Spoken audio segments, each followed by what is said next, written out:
Pour la première fois sur la Côte-de-Beaupré, une clinique de passeport sera organisée par la députée fédérale de Beauport, Côte-de-Beaupré, Île-d'Orléans-Charlevoix, Sylvie Boucher. L'activité aura lieu le samedi 7 avril prochain, de 10h à 16h, au Centre de loisirs Sainte-Anne. La députée fédérale Sylvie Boucher est avec moi aujourd'hui et elle va nous en parler davantage. Madame Boucher, bonjour. Bonjour. Vous allez bien? Oui, très bien. Parlons-en de cette première sur la Côte-de-Beaupré. Oui. C'est quoi un petit peu l'objectif de cet événement-là? Bien, c'est surtout qu'on s'est rendu compte que quand on restait dans des milieux ruraux comme le nôtre, les gens se déplaçaient jusqu'à Québec pour remplir des passeports.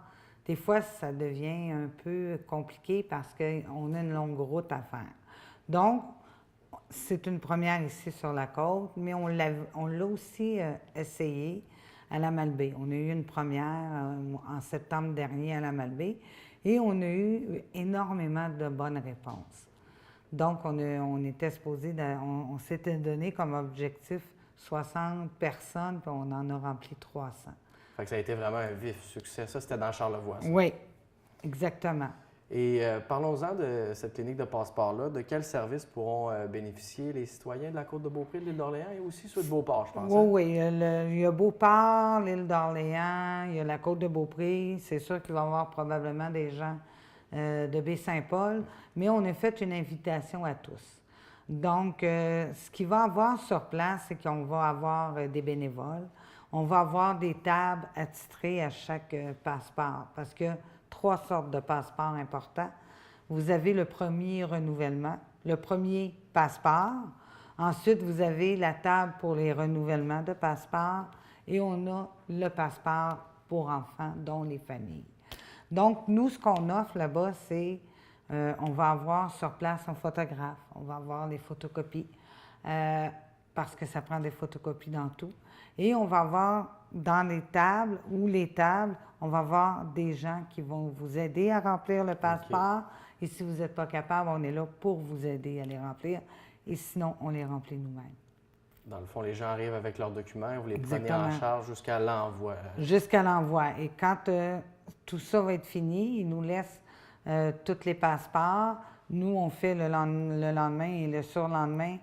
On rentre ça dans une belle tablette Excel pour savoir à qui on a envoyé. Et par après, moi, je pars avec les passeports et je les amène à mon bureau sur la colline parlementaire et c'est moi-même qui va les livrer à Poste Canada. Donc, ça évite tout ça et des fois, ça prend beaucoup moins de temps. Mais pour assurer le bon déroulement de cette activité-là, ça prend des bénévoles. Êtes-vous Oui. justement à la recherche de personnes pour assurer le bon fonctionnement de votre première clinique de passeport? Oui, vraiment beaucoup, parce qu'on s'est aperçu à la Malbaie qu'on était 16 bénévoles puis on n'était pas assez. Okay. Donc, mon directeur, Denis, avec le calcul qu'on a fait à la Malbaie, pense qu'on va atteindre pas loin de 2000 passeports ici. Donc, oui, ça nous prend entre 25 et 30 bénévoles. Vous pouvez communiquer à mon bureau, à Denis Allard, soit sur la côte ou à la Malbaie. Sur la côte, vous savez le numéro, c'est le 418-827-6776. Et à la Malbaie, c'est dans le 418-665-6665. Ça? Vous avez, 6566. Vous avez parlé aussi de 1000 personnes. Qu'est-ce qui vous permet d'affirmer cela? Vous avez des personnes qui ont fait part de leur intention? C'est qu'on a déjà des gens qui nous appellent. Il y a déjà des gens qui veulent venir à remplir le passeport. Et étant donné qu'on a étendu l'invitation, donc on s'attend d'avoir des gens d'un peu partout du comté pour venir se faire remplir leur passeport. Oui. Aujourd'hui, j'aimerais profiter de votre présence pour vous parler aussi de votre rôle de députée fédérale du comté. On vous sent très active dans la circonscription. C'est important d'être présente auprès des citoyens, justement? Bien, moi, je suis surtout reconnue pour être une fille de terrain. C'est sûr que je suis plus à l'aise avec les gens de mon comté, à aller donner des poignées de main, aller dans les soirées spaghetti. C'est ma force, c'est ce que les gens me disent. Et oui, je suis très présente parce que je suis une des premières que ça lui déplaît amèrement quand un député, on le voit aux 4 ans, c'est juste pour nous cogner d'un porte. Mais sinon, je suis très présente dans le comté parce que j'aime mon métier, parce que je suis passionnée et que j'ai le plus beau comté de la province. Parlons-en justement des enjeux de la circonscription, là. Quelles sont vos principales préoccupations pour 2018? Je pense qu'il va y avoir un gros événement cet été, il faut le préparer. C'est sûr. C'est sûr que là, en ce moment, on est à parler du G7. On a beaucoup de jeux de coulisses qui se font à la Malbaie, mais pas juste à la Malbaie, un peu partout. Sur la côte, ça va jusqu'à Québec. On entend plusieurs choses.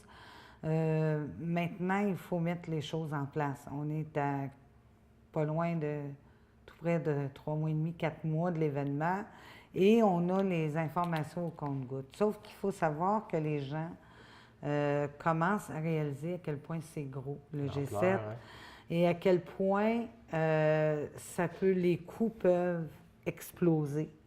On le voit dans les journaux. Dans certains journaux, on donne des chiffres. Sur la colline, on donne d'autres chiffres. Mais moi, je pense qu'on va parler, on va être tout près du milliard de dépenses pour le G7. Puis votre rôle en tant que député fédéral, c'est justement de demander de l'information? Bien, nous, on a une équipe, j'ai une équipe quand même qui est très à l'affût. Ça se passe chez nous, donc on va avoir des informations. On a eu des rencontres avec le sous-ministre en chef qui s'occupe du G7.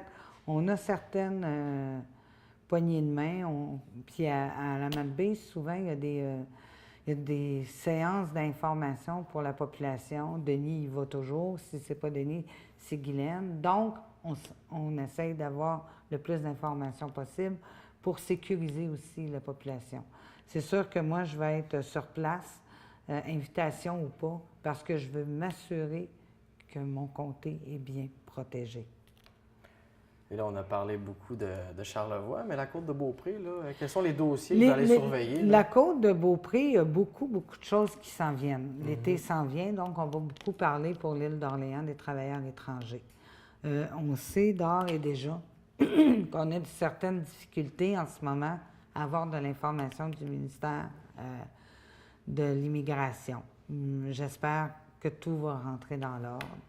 Sur la Côte de Beaupré, c'est sûr qu'on parle de développement économique. Et quand on va à Beauport, bien là, on parle beaucoup du troisième lien. Donc, j'ai beaucoup de choses qui sont différentes. Les réalités. Hein? Et les réalités sont très différentes, mais en même temps, c'est ce qui fait la beauté de notre comté. Et c'est sûr que nous, il faut être à l'affût de tout ce qui se passe partout dans le comté et on se met au courant de tout ce qui se passe effectivement. Vous siégez également au sein de l'opposition officielle à Ottawa. Parlez-moi de vos diverses implications. Qu'est-ce qui a occupé la majorité de votre temps là, dernièrement, dans les derniers mois? Là? Dans les derniers mois, étant donné que je suis la seule femme conservatrice de tout le Québec et francophone, quand il y a des débats en chambre, je fais souvent des discours. OK. Je suis retournée aussi dans mon ancien comité sur les langues officielles. J'arrive justement d'un voyage dans l'Ouest pour aller rencontrer les communautés francophones dans des milieux minoritaires. C'est sûr qu'à Ottawa, on est un peu dans une bulle. On a de la législation à faire, on a des rapports de comités, on rencontre énormément de gens. Et comme je suis aussi retournée à l'APF, mais la semaine prochaine, on reçoit les femmes francophones des pays francophones. Okay. Donc, je serai l'hôte parce que je suis dans le comité féminin. Donc, c'est moi qui vais recevoir les Africaines et les Européennes à Ottawa. Cette année, ça se fait à Ottawa cet hiver. Et je vais déposer un rapport, le premier rapport sur les réfugiés, les femmes et les filles réfugiées et la santé, ce qui incorpore la santé mentale, la santé physique, la santé sexuelle. Ah bon, ça fait longtemps que vous travaillez là-dessus? Donc, oui, ça fait déjà 1 an. Donc, là, on va déposer le premier rapport. Après ça, on a une autre rencontre, si je ne m'abuse, c'est à Québec cet été, où là, je vais déposer mon deuxième rapport. Et l'année prochaine, on va aller le porter dans des pays européens, le troisième et le dernier rapport, toujours sur les femmes et les filles réfugiées, la santé de ces femmes-là, quand on les reçoit dans nos pays respectifs. Beaucoup de pain sur la planche pour vous, mais la bonne Oui. nouvelle, c'est que vous semblez toujours passionné par votre métier. Avez-vous commencé un petit peu à penser à l'avenir? Oui. Les élections, c'est en 2019? Je suis déjà Ouais. préparée. C'est sûr que je me représente. Je commence à former mon équipe. J'ai déjà mon directeur de campagne. Donc oui, je suis là pour... ben oui, je suis passionnée. J'adore ce que je fais. Il y a bien des gens qui ne comprennent pas comment on peut aimer comme ça la politique. Mais fait tellement longtemps que je fais de la politique, pas juste fédéral, j'ai fait du provincial, du municipal, mais je serai là en 2019 et je me représenterai. Et j'espère que les gens de mon comté suivront encore Sylvie Boucher.